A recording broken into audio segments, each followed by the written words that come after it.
안녕하세요. 이번에 사연을 소개하는데 정말이지 이런 일이 다시는 일어날까 고민이 되기도 하네요. 그 왜 있잖아요. 어떤 사람은 이게 좋다며 막 난리치다가 나중에 그게 숨겨진 게 있고 그게 엄청 나쁜 거면 그때 사람의 기분이 어떨지는 여러분들이 잘 아시죠? 오늘 그런 사연을 이야기할까 해요. 진짜 그 전 부인 덕에 큰 혹을 떼어갔네요. 안 그래도 골칫덩어리 남편인데 전 부인이 그걸 모르고 알아서 떼어주네요. 대체 무슨 일인지 말하자면 저하고 남편은 결혼을 했는데 왜 결혼을 했는지 생각해보니 친척들이 명문대에 나름 좋은 직장을 가지고 있다며 소개를 한 것 같네요. 하지만 막상 만나니 그렇게 국물 없는 인간인 줄은 몰랐어요. 명문대에 들어간 게 맞는지 말하는 거엔 멍청함이 가득했고 이상한 정치 사상을 가져서 한국은 어쩌고 저쩌고 하며 망해야 한다느니 하면서 자기가 하는 방식이 맞다며 여기저기 지랄을 했죠. 이 양반은 외국어를 유독 많이 강조하는데 지금은 어린애들도 영어를 빨리 배울 정도로 시대가 많이 변했는데 저희 세대는 영어 한 문장이라도 제대로 말하면 소위 말하는 지식인, 엘리트 취급을 해주었거든요. 그래서인지 이 양반은 영어니, 일어니, 중국어니, 심지어 무슨 라틴어를 배운다고 난리를 치는데 막상 제 앞에서 제대로 외국어 하는 꼴은 못 보겠더라고요. 발음도 이상하고 나중에 남편이 외국어 공부하는 거 주변에 외국으로 이민 간 친구한테 보여주었더니 그 친구가 네 남편 외국어 진짜 못한다 라고 말해주고는 다 허세였구나 라고 생각했죠.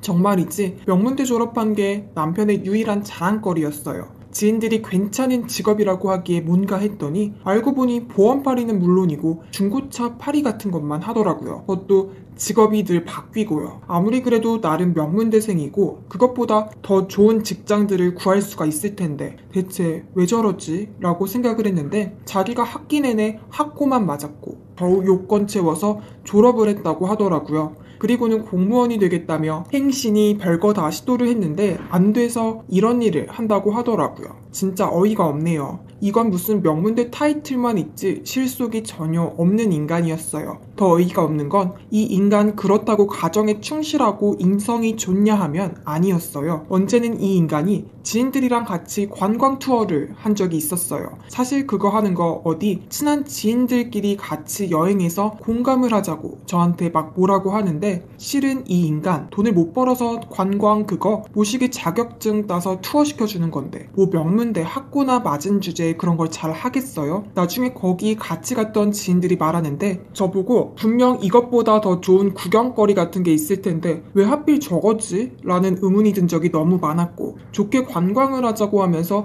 땡볕에 걷게 하고 이상한 중고품 파는데 가지 않나 별별 이상한 곳으로 가면서 돈은 많이 나간다는 불평 불만을 하더라고요.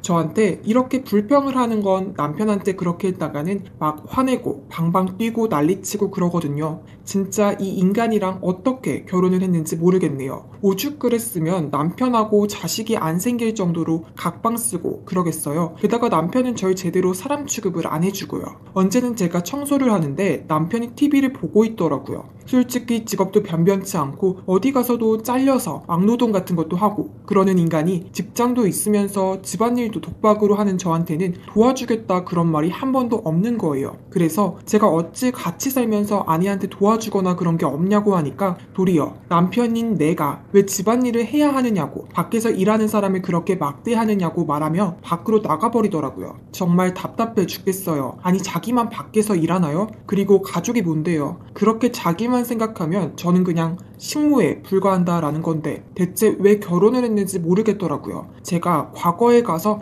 결혼을 하지 말라고 빌고 싶네요. 그렇다고 이혼 생각을 안 한 건 아닌데 문제는 시댁에서 하도 졸라대서 못하는 거예요. 시댁은 그래도 아들놈 행복하게 하고 싶고 본인들도 문제가 많다는 거 이해한다고 하면서 어떻게든 보상을 해주겠다고 말했죠. 참고로 시댁은 재산이 많고 건물 여러 채가 있어서 나중에 재산 일부를 물려주겠다고 저한테 약속을 했었죠. 부모님도 이제 나이도 차서 더 이상 재혼하기는 힘들 거라며 참으라고 하셨죠. 그놈의 나이가 정말이지 사람 속을 잡네요. 그렇게 괴로운 하루를 보내고 있는 어느 날이었죠. 제가 장을 보고 집에 가는데 집 앞에 남편과 웬 여자가 서 있더라고요. 전 뭐지? 하며 다가가는데 그 여자가 저를 보더니 반갑게 인사를 하면서 저 여자가 요번에 결혼한 그 여자야? 나보다 결혼 생활은 행복하게 해서 좋겠네. 그런 말 들으니 화가 나서 대체 누구냐고 하니까 전 부인이라고 하더라고요. 전 부인이 갑자기 왜 여기에 온 거냐고 하니까 자기 남편을 보고 싶다고 온 건데 뭐가 문제가 되느냐고 말하더라고요. 순간 드는 게 이게 남편하고 마찬가지로 사람 속을 뒤집게 만들더라고요. 전 거기서 다시는 접근도 하지 말라며 쫓아냈죠. 더 가관인 건 남편이에요. 남편은 아무리 그래도 전 부인인데 왜 쫓아내느냐고 그랬죠. 진짜 백수처럼 지내고 집안에 어떠한 도움도 안 주는 인간이 그런 말을 하니까 더 화가 나서 마구 소리치며 하루 동안 집에 못 들어가게 했죠. 그러던 어느 날 남편이 난데없이 저한테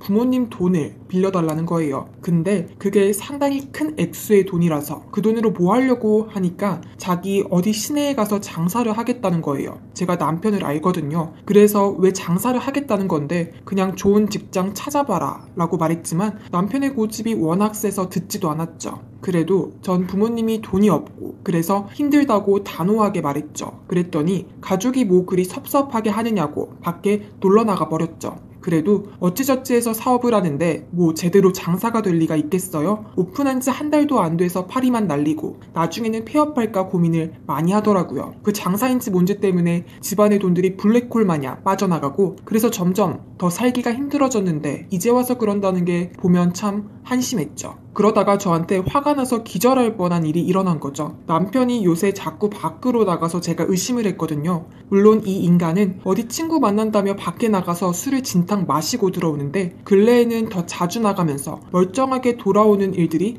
없는 거예요. 심지어는 어디 자고 온다는 메시지를 남기는 일도 수두룩했고요. 전 대체 뭐지? 하며 남편 뒤에 몰래 따라갔는데 이 인간이 전 부인하고 바람을 피고 있던 거였어요. 모텔로 들어가는 것 보고 방 번호 알아내서 문 열고 들어가는데 아주 둘이 가관이네요. 이제 막 관계를 가지려고 하는 참이었고 그걸 본 저는 남편한테 물건을 막 던져서 화를 내고 그 전 부인이라는 년은 머리끄덩이를 잡고 마구 흔들었죠. 그랬더니 전 부인이 하는 말이 야, 네가 잘해줬으면 이러지는 않지. 아무리 그래도 남편한테는 잘해야지. 봐봐, 네가 사람 취급을 안 해주니까 차라리 나랑 결혼했을 때가 제일 좋았다며 나한테 왔잖아. 이미 둘 사이에 다시 결혼하기로 결정을 했고 조만간 이혼 통보를 할 거야. 그냥 신경 끄고 네 인생이나 살아 라고 뻔뻔하게 말했죠. 남편한테 그 말이 진짜느냐고 물었을 때 남편이 조용하게 끄덕이는 거 보고 너무나 화가 나서 기절할 뻔했어요. 그러다가 정신을 차려서 이 두 놈들 모텔 밖으로 쫓겨나게는 만들었죠. 그렇게 한바탕을 하고 울면서 집으로 가는데 수북히 쌓인 봉투들이 집에 있어서 봤더니 독촉장들이었죠.